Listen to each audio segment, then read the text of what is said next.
next session, which is going to be SCAD clinical presentation diagnosis. And our first speaker is Dr. Ashkan Parsa. And Dr. Parsa actually went to undergraduate. Sounds like you've been here for a large part of your adult life. Undergraduate MBBC in neurology, internal medicine, medical school, internal medicine, cardiology here. And he's an interventional cardiologist and works with Dr. Saw in the SCAD clinic. And he's going to talk to us about the clinical symptoms presentation. So thank you very much. Thank you. All right.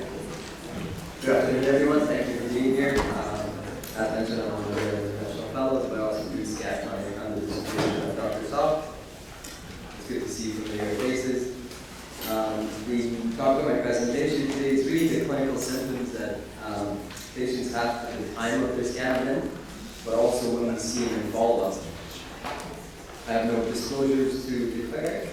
In terms of the outline, it's a simple, very short talk, but we're going to focus on what are the symptoms when patients come in with the acute event, and then what sort of symptoms to expect, or at least what's been reported in a 5-year follow-up prospective study that we're conducting out of the SCAD clinic here at EGH, and hopefully we can have a discussion on that. So why is it important to define the symptoms? The data shows that the SCAD population is unique, both in terms of, and it's challenging to diagnose SCAD. So it's very important to diagnose early because the management is quite different as well. And the patient population is different in terms of the risk profile that they have. So we have some data on the symptoms that have been reported at the time of the acute presentation. This is a study that was published by a research team and Dr. Saw of 196 patients who had SCAD, and what we did is we looked at 14 presenting symptoms at the time of the acute SCAD event. What this study showed is that the majority of the patients, about 96%, presented with chest pain and discomfort. About half of them, the pain radiated to the arm, 22% radiated to the neck, and then about 1/4 had nausea or vomiting. Other less frequently reported symptoms were shortness of breath, back pain, dizziness, and symptoms related to liver problems.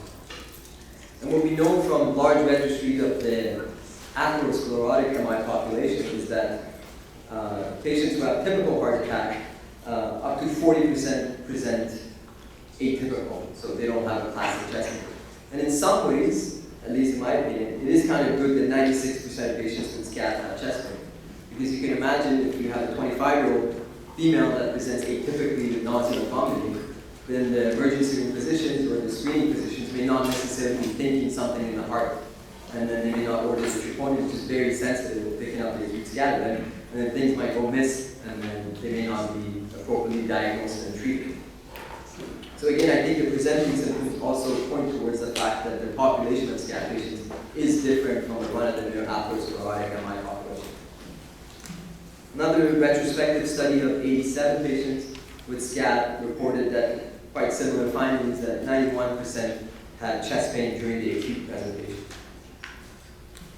So while there is data on how patients acutely present, there is a paucity of data and a knowledge gap in what to expect afterwards. When I do SCAD clinic, a lot of the patients that I see are healthy people who, at the time of their initial presentation, did not think that they would have any heart problems. They're healthy often, they have good diets, and before their symptoms get severe, a lot of the patients actually downplay their symptoms because they do not think that they could have a heart attack. So you go from that then to realizing that you did have a serious condition that can be life-threatening, and then afterwards you want to be vigilant, but you're just not sure what to expect. And we see it very frequently that patients pay numerous emergency room visits to have their troponin checked, and when it's negative, you know that it's not an acute SCAD event. But there is an impact on the quality of life with the frequent emergency room visits and ongoing symptoms, not knowing what to expect and how important each symptom is. So really that's the point of this prospective study, is to characterize what sort of symptoms patients report after the SCAD event when we see them in long-term follow-up, and what is the burden of those symptoms. This is a prospective observational study of the SCAD patients that we see in our clinic.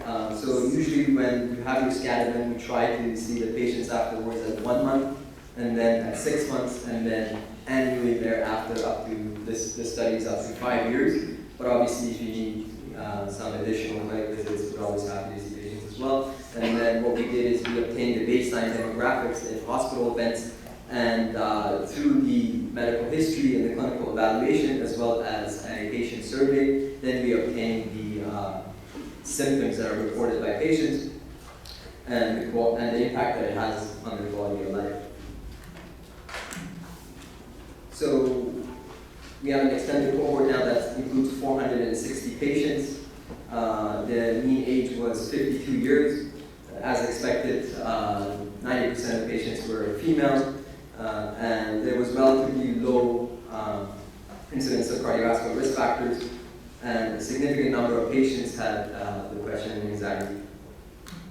So what did we find?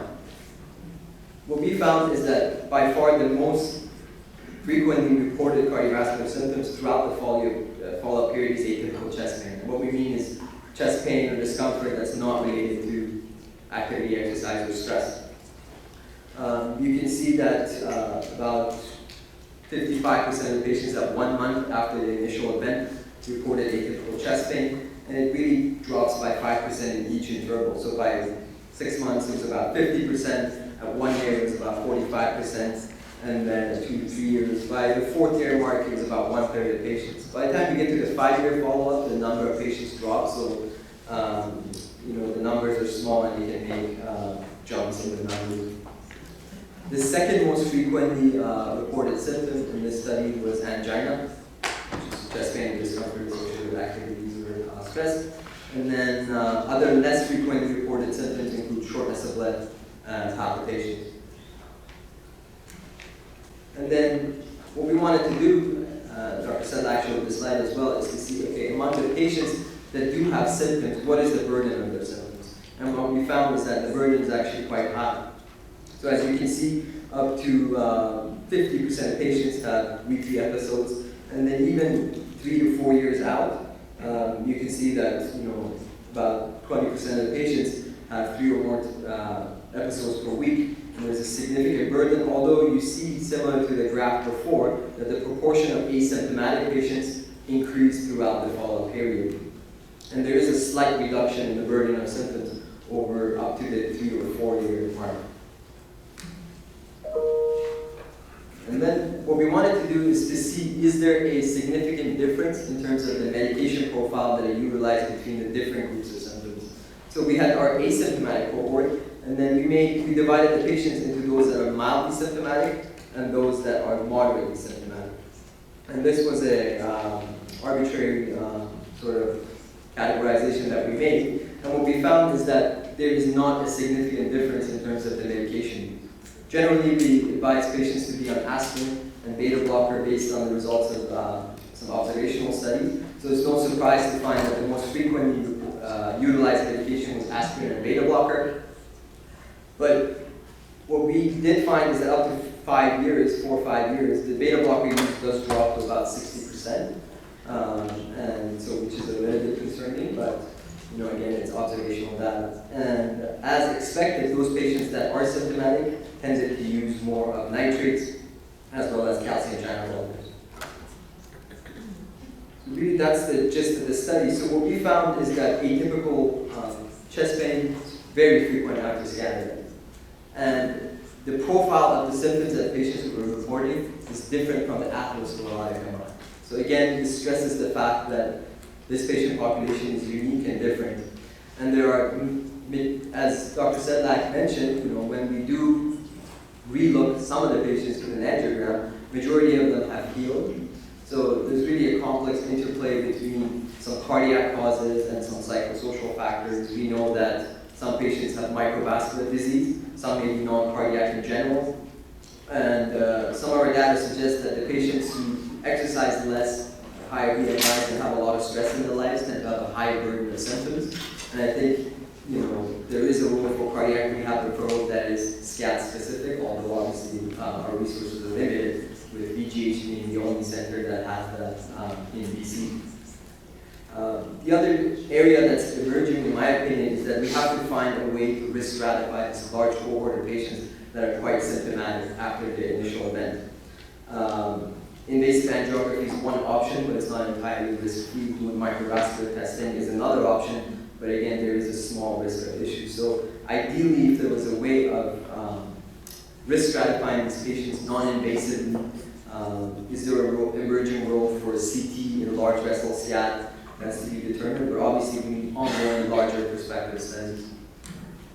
This is obviously a non-randomized observational study with a small sample size. It's qualitative, but we did not do systematically perform risk stratification with biomarkers, functional or imaging studies. And there's an absence of a control group as well in this study.